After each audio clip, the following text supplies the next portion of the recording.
Well, say, I meant to ask you, how was Mrs. Richardson's party the other day? Oh, it was very nice. She's the most perfect housekeeper I've ever seen. Her house is absolutely immaculate. Yeah, that's what I understand. Her table looked just beautiful. Of course, there was a good reason for that. Well, why not? America's finest silver plate is 1847 Rogers Brothers.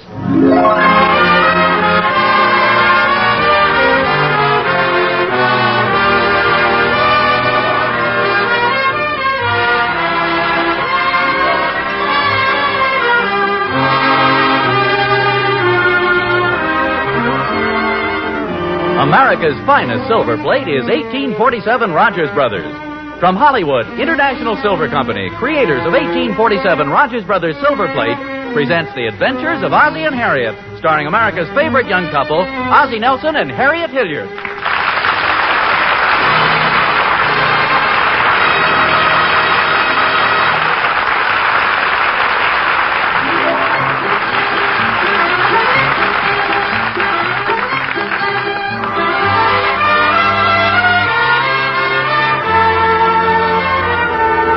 There's something strange going on in the living room of the Nelsons at 1847 Rogers Road. There's David, age 12, and Ricky, age 8, on their hands and knees creeping toward the Davenport. Their faces look so serious. Must be somebody hiding back there. I wonder who it is. Maybe it's Nick, the family dog, or maybe it's little Will Thornberry from next door. Hey, those feet look awful big for... Why, it's Ozzie! Now, what's a full-grown man doing hiding behind the Davenport?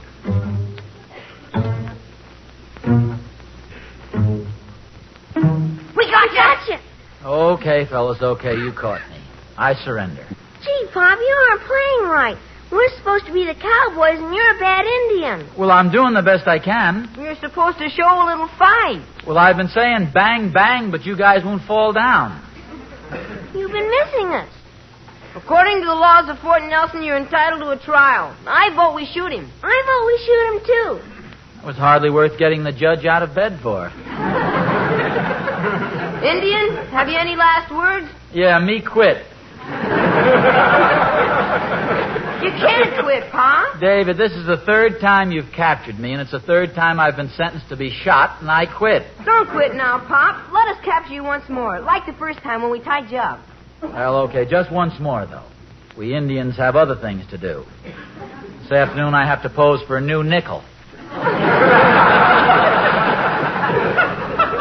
You get the lasso, Ricky. I'll hide here behind this cactus bush. Which cactus bush? This one here, with the yellow lampshade on it. Oh.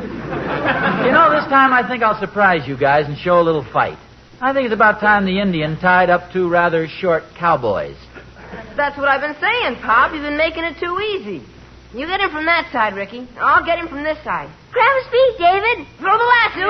No, you don't. Get him. Get the rope. A little different this time, isn't it? How do you like this? You sure are strong, Pop. You can really fight when you want to. Thanks, boys. Now untie me and let me up.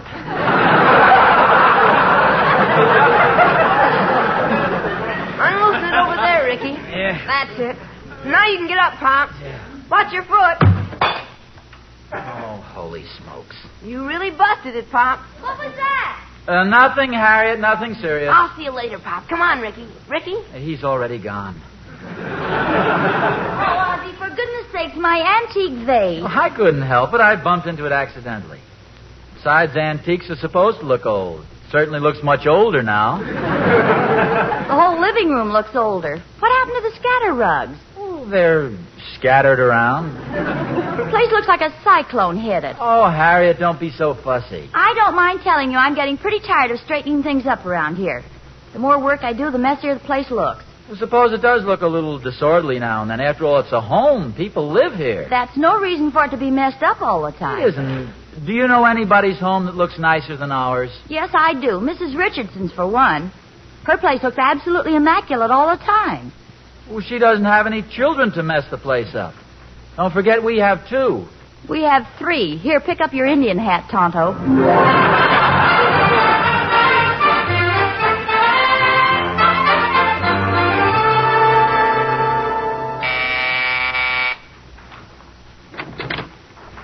hello, Mrs. Nelson. Oh, Mr. Richardson, come in. Thank you. I hope you'll excuse the appearance of this living room. The boys have just finished a game of cowboys and Indians. Oh, forget it. As a matter of fact, it... Oh, Mr. Richardson. Oh, I'm terribly sorry. Oh, I don't know who could have put that footstool there. Let me help you up. I hope you didn't hurt yourself. Oh, not at all, not at all. Please think nothing of it, Mrs. Nelson. It's been a long time since I've tripped over a footstool. Have a chair, won't you? Yeah, thank you, but I really can't stay. I just stopped by with this issue of Good Housekeeping. Mrs. Richardson said there was an article in it you wanted to read. Oh, thanks very much, but I could have picked it up. No, it was right on the way. I have to go to the store and get Mrs. Richardson some scouring powder. I have a can of it she can have. We buy it by the case. Your wife is such a wonderful housekeeper. I do envy her so. Your house always looks so immaculate. Yes, it does, doesn't it? What a pleasure it must be to live in a house like that. Yes, Mrs. Richardson enjoys it very much.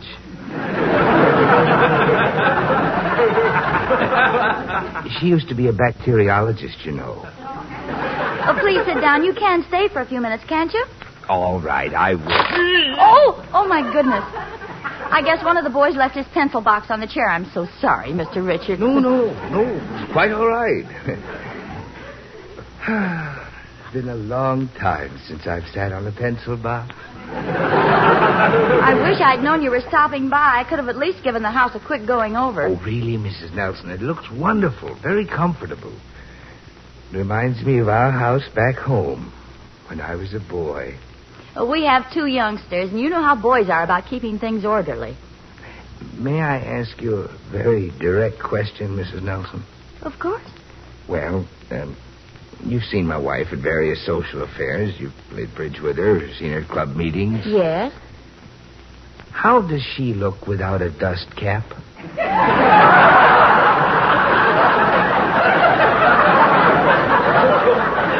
She looks fine, Mr. Richardson. She doesn't spend that much time cleaning the house, does she? Mrs. Nelson, I love my wife. She's a wonderful woman. We've been married now for 10 years. 10 spotless antiseptic years. But living in our house is like living in the operating room of a hospital. Would you mind awfully if I smoke my pipe? Oh, of course not. Go right ahead. Oh, thank you.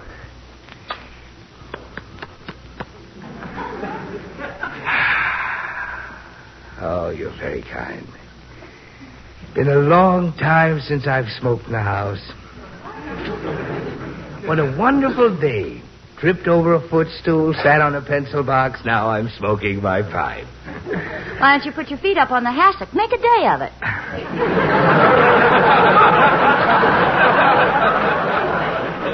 Thank you. Am I keeping you from anything, Mrs. Nelson? Oh, nothing important. I just have to wash the dishes a little later. The sink's full of them. Dirty dishes.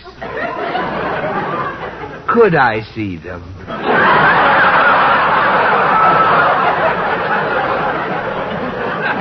Oh, now you're kidding, Mr. Richardson.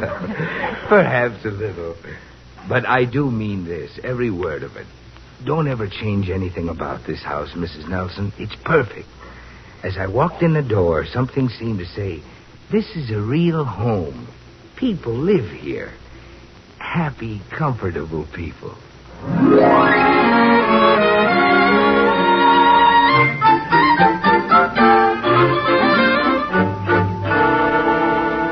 Hello, Oz.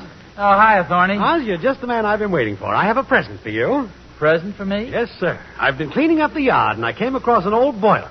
And it's yours. Oh, well, thank you, Thorny, but I really have no use for an old boiler. Neither have I. Oh, you'll like it, Oz. It's rusty. Makes the water nice and red. Gives you a ruddy complexion. I hate to seem unappreciative, Thorny, but I really don't want it. Well, it's a present. You can't give it back. I haven't accepted it. You have so. I carried it over and leaned it against your garage. You haven't said thank you, Oz, but I know it's in your heart. And you're welcome. I bet I can guess what happened at your house.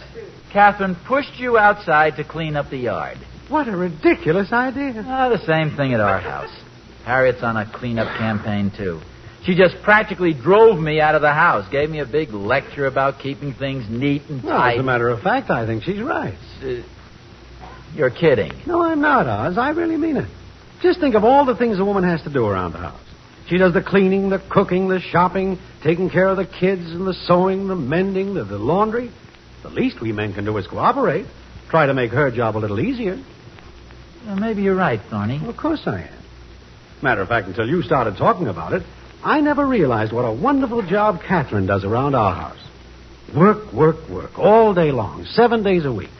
Standing over a hot stove all day, cooking meals, mending clothes, getting me off to work on time, keeping the place tidy. You know something, Oz? I'm going in the house and tell Catherine to stop this grind and get out for a little fun. I'll see you later. Oh. What's the matter, Thorny? I just remembered Catherine's not home. She's out playing bridge someplace.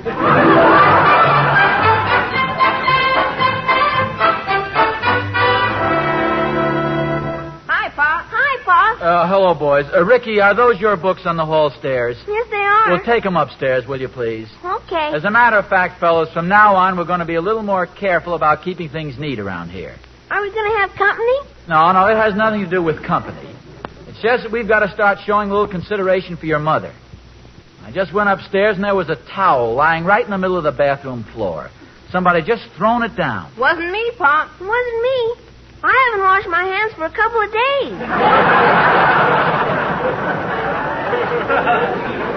I'm going to start making some new rules around here. No more lounging on the sofa with our feet propped up on a chair. No more throwing banana peels in the fireplace. No more rope twirling in here, and no more pillow fights in the bedroom. Is this how it is when you're in jail, Pop? No, Ricky, this is how it is when you're part of a well-organized family. And we're going to help your mother keep our house well-organized. No more wrestling in the living room. No more tossing the football in the house. No more sliding down the banister, and no more shooting firecrackers in the cellar. Holy smokes. Look at this living room. You guys have been home about an hour, and it looks like a mess. Let's start in right now by straightening up this room. Make it just as neat and clean as Mrs. Richardson's. Come on, we'll make a game of it. Okay, come on, David. I'll be Hopalong Cassidy and Pop's a cattle thief. No, not this time. I have a better game in mind. Let's make believe we're the Nelson Cleanup Commandos. I'll be the captain, and you guys will be my troops. You don't have to do that, Pop. Well, I just thought the idea of the game would make it easier for you guys to live up to. Be a lot of fun, you and Ricky being the troops. You don't have to make it a game, Pop. Oh, okay, if you don't want to make it a game. But let's get started anyway. Ready? Sure. Okay, Pop. Attention! Pop, we said you don't David, have to... did I give you an argument when you wanted to be cowboys? Now let's go. Attention!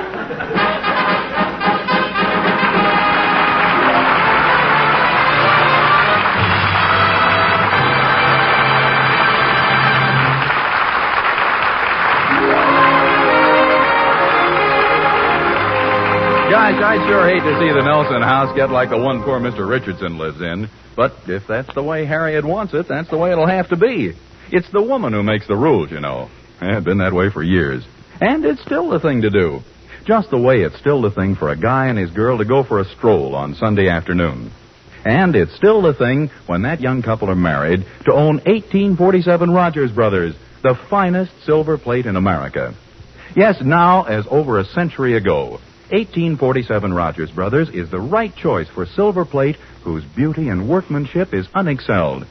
Now, as then, that famous year mark 1847 stands for the very best. Nowhere else will you find the same lovely features, the superior imagination of the pattern designs, the exquisite detail, the extra luster and weight of each piece. Only 1847 is so much like solid silver. So, see it tomorrow, won't you? For remember, it's still the thing, as it was over a century ago, to choose 1847 Rogers Brothers, the finest silver plate in America.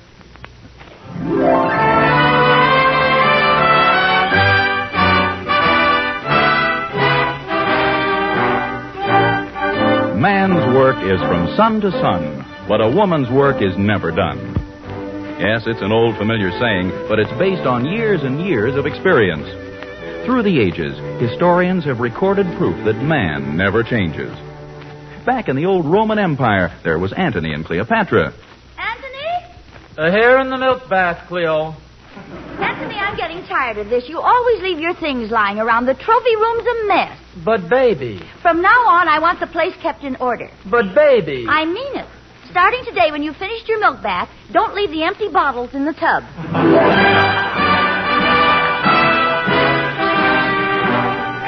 Even before Antony and Cleopatra, back in the days of the caveman, woman was faced with the same problem. Neanderthal? Neanderthal! Here in the dinosaur room, Una. Neanderthal, I'm disgusted. Look at this place. It looks like an absolute mess. But, baby. You ought to be ashamed. Look at yourself, a full-grown man, 4'3". I spend all day cleaning and now look at it. But, baby, what's wrong with it? This cave looks like a hole in the wall. Even royal families have encountered this domestic conflict. In one particular case, I think the husband deserved the sympathy. The case of King Solomon. Saul, we're getting tired of this. We try and keep the palace clean, and you keep messing it up. Why can't you help us keep it tidy? Huh? But, babies.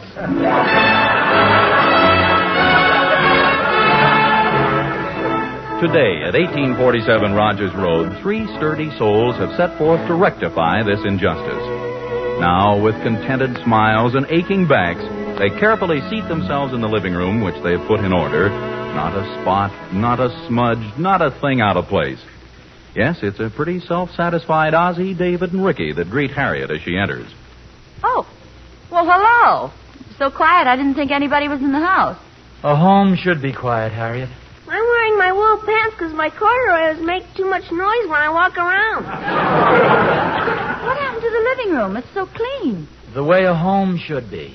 Why don't you put your feet up on the footstool, dear? No, Harriet. I'll just keep them flat on the floor. They look so much neater that way. David, why don't you and Ricky play a game of cards or something instead of just sitting there like a couple of wooden Indians? We didn't want to get out the card table, Mom. It might mess up the living room. Oh, David, go ahead and get out the card table. Gee, honest, Mom?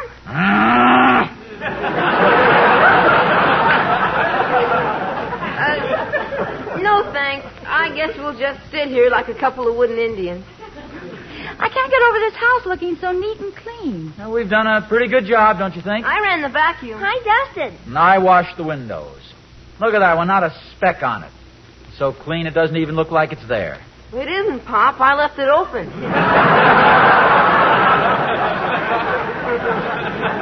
Well, you better close it, David. We don't want a lot of dust blowing around in here. Where's Nick? Outside in the yard where a dog is supposed to be, Harriet. We don't want him getting hair all over the rug and the furniture. A little hair on the rug doesn't hurt anything. I haven't been that fussy. The dog stays outside. He sheds a hair here. He sheds a hair there. He sheds a hair somewhere else. Pretty soon, what have you got? A bald dog. Yes, and a rug that has to go to the veterinarians to be clipped. The dog stays outside. May we be excused? We have some homework to do. All right, boys, but walk very carefully. I'll get it. Would you please, Harriet? I'm going out to the garage and smoke my pipe a while. Hello? Hello, Harriet. It's Mother. Hello, Mother. Something the matter, dear? You sound a little strange. Well, I don't wonder. There's strange things going on around here. Really? Something I should know about? Oh, no, Mother, nothing important. In fact, it's a pleasure for a change. Well, I hate to say this, Harriet, but you aren't making very much sense. Well, I'm not trying to be mysterious. It's just that the whole thing is a little difficult to explain. Ozzie and I have been playing sort of a little game. Oh, that's nice. Especially so near Valentine's Day. Shall I call back later, dear? Oh, no, he's out in the garage now. Hiding? No, Mother, no, we're not playing actual games. It's just that Ozzie's trying to teach me a lesson, and I won't give him a tumble. Oh, well, be careful, dear. Mary Henderson threw out her sacroiliac, and she was only playing charades. This is a different kind of a game. I gave Ozzie a little lecture about messing up the house, so now he and the boys have started a cleanup campaign. Oh, that sounds wonderful. Well, yes, but they're carrying it to ridiculous extremes. I think the idea is for me to beg them to get back to normal. Well, then why don't you do it, dear? Make them happy. No, I think I'll use a different approach. You know the old saying, there's more than one way to rope a steer. Well, you do what you like, dear. You know I don't like to interfere. I'll forget the whole thing. I won't even call to see how things work out. All right, Mother. But you be sure and call me. Okay, Mother, goodbye.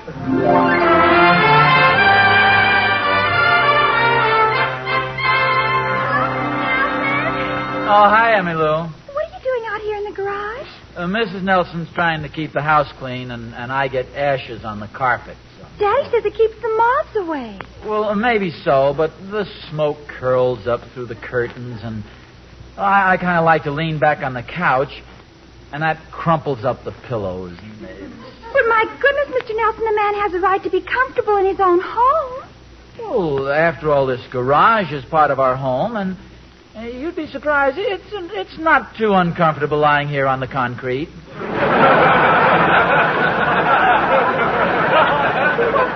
What does Mrs. Nelson think of all this? Oh, as a matter of fact, she started the whole idea.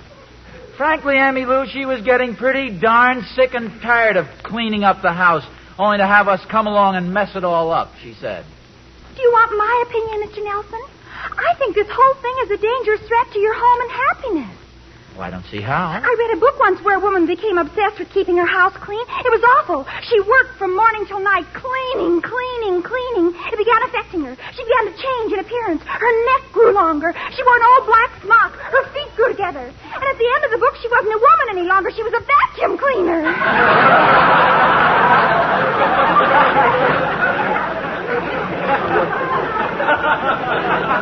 What a terrifying story. Yes. Imagine taking a vacuum cleaner to a dance. Yes, the suction would keep untying your shoes. You've got to save her, Mr. Nelson. Go in there, take a stand, mess up the house. Maybe you're right. Show her you're not a mouse. Take the bull by the horns. Show her you're a lion, not a lamb. You've been the goat long enough. No wonder the house is a mess. All those animals in there.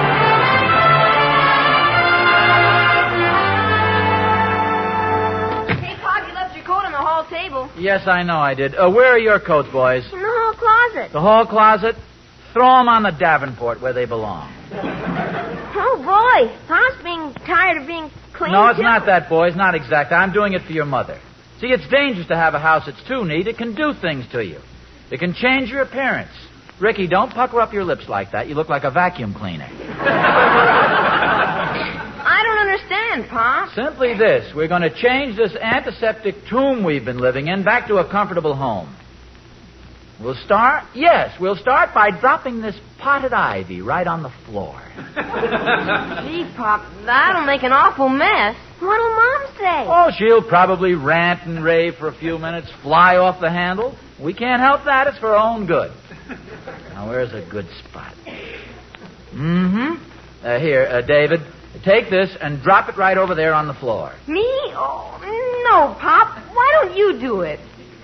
I have an idea. Ricky, you're closer to the floor. Maybe if you dropped it... Ricky? Ricky? Where did Ricky go, David? David? Maybe it might have the same general effect if I just messed up a few pillows. After all, Oh, Ozzie, my potted ivy all over the floor. But, baby, Harriet, honestly, I don't know how it happened. I was standing here with the potted ivy in my hands, and all of a sudden something yanked my feet, and down I went. Oh, here, I'll give you a hand. Hey, what's this? Well, no wonder I fell down. Somebody lassoed me. Yeah, for a minute I thought I was going to miss you. You mean you deliberately lassoed me and made all the mess? Now, don't be angry with me, dear. But I don't understand. I thought you liked the house like Mrs. Richardson's. Well, not quite, dear. Not after talking to Mr. Richardson. In fact, I got the lasso idea from him. From Mr. Richardson? Uh-huh. I went over there to return a magazine I'd borrowed, and There was Mr. Richardson, a big smile on his face, stretched out on the couch, smoking his pipe, his feet up on the radio phonograph, just having a wonderful time. For goodness sakes, where was Mrs. Richardson? Tied up on the back porch. Ozzie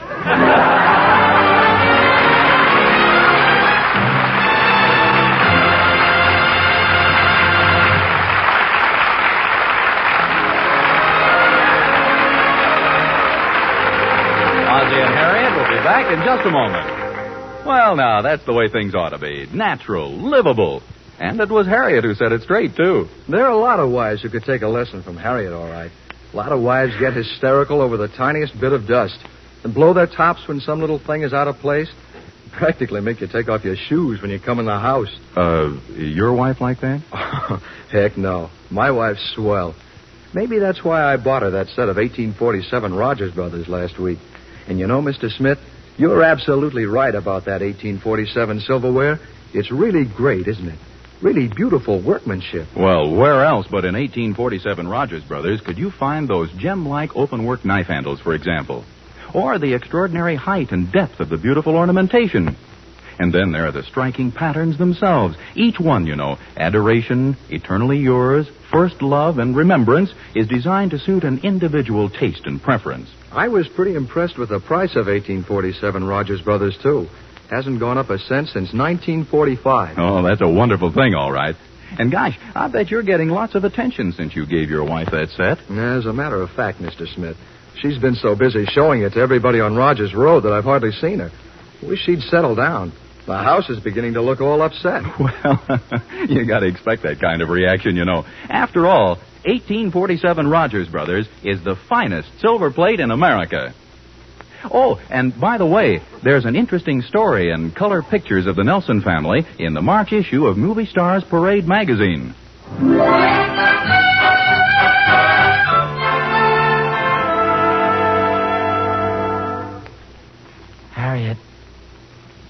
Harriet, are you awake?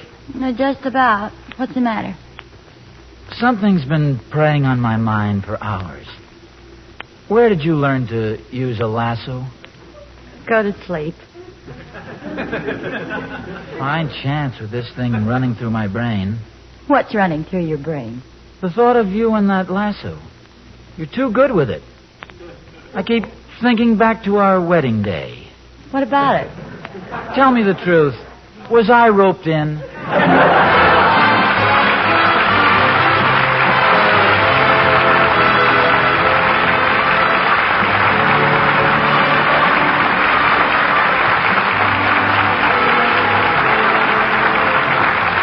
Tune in again next week to another adventure of Ozzie and Harriet, starring Ozzie Nelson and Harriet Hilliard. And remember, America's finest silver plate is 1847 Rogers Brothers. Yes, Harriet, America's finest silver plate is 1847 Rogers Brothers.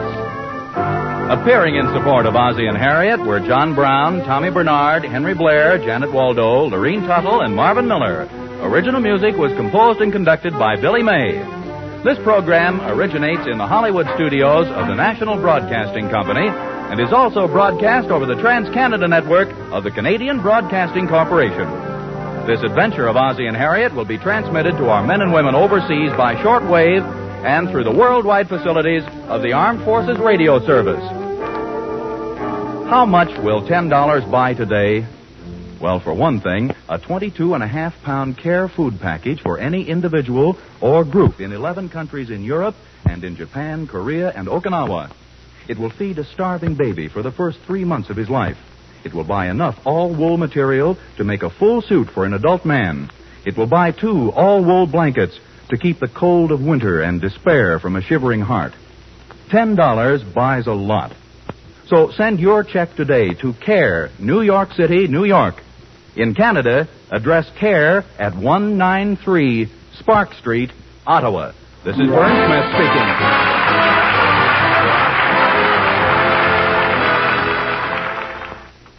This is NBC, the